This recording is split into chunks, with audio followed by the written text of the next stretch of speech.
Yes, people, how's it going? Welcome back to Lily White Lane. Hope you're doing good, hope you're keeping safe and well, and hope you're all having a fantastic and a smashing day. It is the last day of January. For most average human beings, thank God that crap month is over with. But if you're a football fan, 31st of January only means one thing. It is deadline day. In the words of Jim White, massive day if you're a football fan, and it does look like Spurs are going to confirm and complete some business today. Pedro Porro is set to be announced as a Spurs player, bloody finally, and I don't think I can deal with this deal collapsing or another turn in this deal or something, but I highly doubt it will. It seems to be finally all done and dusted. Porro, I believe, is on a flight right now, or could have already landed in London. And look, the player should be announced, the player should be holding the shirt within the next few hours. And I'm very excited to see that. I've made my opinions known on Pedro Porro in the past. I think he's a pacey, strong, quality wing-back who's versatile, and his crossing ability. It's going to seem like he's Jesus crossing the ball and beating the first man as a Spurs fan, considering we've seen Emerson Royale and Doherty for months. But look, I do think it's a very good signing. But I thought we'd made this signing a couple of days ago. Romano said, here we go. I came on here and made a video. I said, Romano said, here we go. Deal's done. Relax. Great signing, and talked about all that. We woke up to the news the next morning, yesterday morning, that Sporting had changed things around in the deal during the night and were asking for an extra 2 million.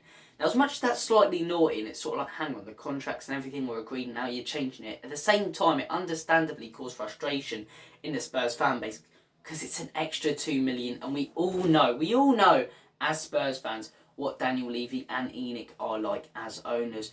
And I just saw it last night. I was and I saw the news as well. Daniel Levy was going and flying over to Portugal like the big hero he is. It's Superman. Is it a bird? Is it a plane? No, it's Daniel bloody Levy coming to sort the deal out.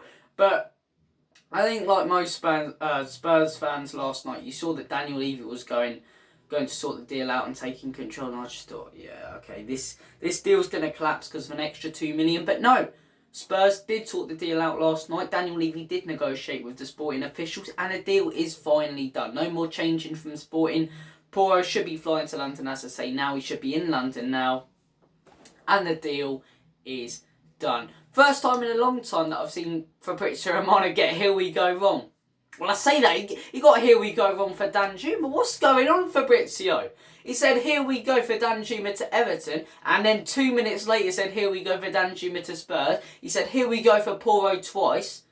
I know he's not some pissing robot or something, but, he gets all of this, the most reliable journalist, he knows all that. He's got 2 deals completely wrong when he said they're completely and utterly confirmed.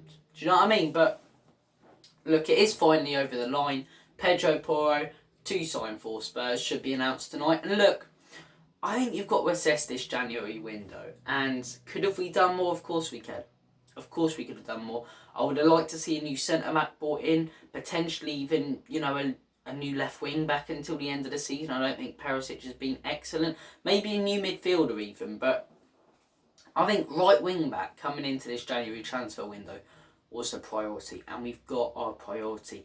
Yes, we could have went and got other priorities, but if you ask most Spurs fans what's one position we need to strengthen in, and one position we need to, sign a very decent player in, it's right wing back. And we've done that. We've brought in a quality player who's experienced and young at the same time. He's been in finals, he's won trophies in Portugal, he's played in the Champions League, but at the same time he's still really young. He's got many years, his best years ahead of him, and he's a player who's eager to prove himself in the Premier League. Like I say, he's pacey, he's strong, and it will seem like a godsend for a right wing back right now as a Spurs fan to beat the first man in the cross, which Porro does every single time. Of course, he has slight liabilities like every player.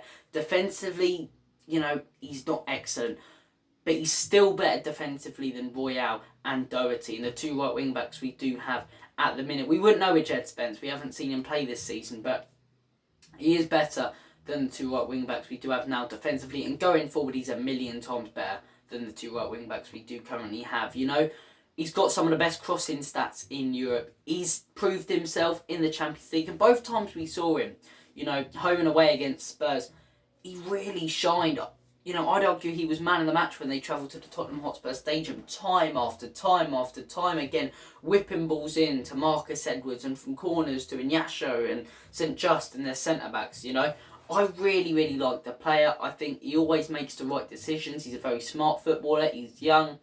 I think it's a top signing. And as I say, of course, as Spurs fans, football fans, you want to see your club sign all your priorities.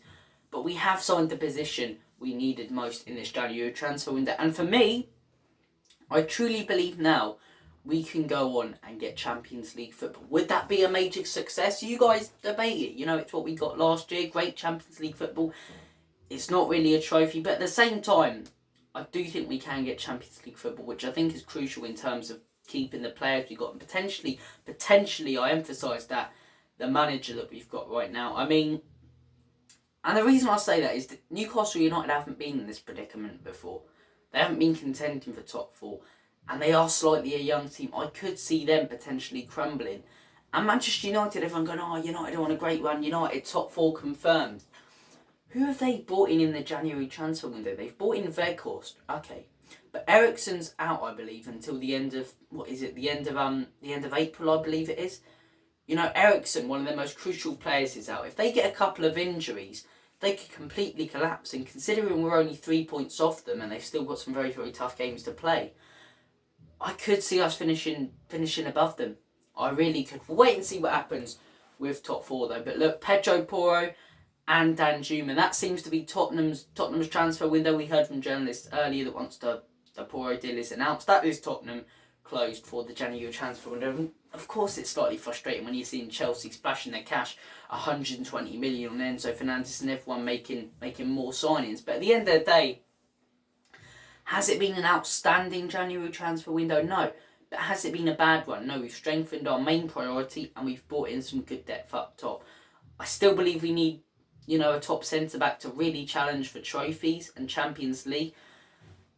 But you can't sign all the best players in January. I know a lot of people be like, look at Chelsea. They should be under investigation for financial fair play. Bringing in, 300 million. And it's not a myth. It's not a myth. People go, you can't do all this. Or, why can't you sign the best players in the January transfer window? Because it's the middle of a season. It's so hard to take good players, any decent players off clubs in the January transfer window. Because contracts aren't running out. That's one thing.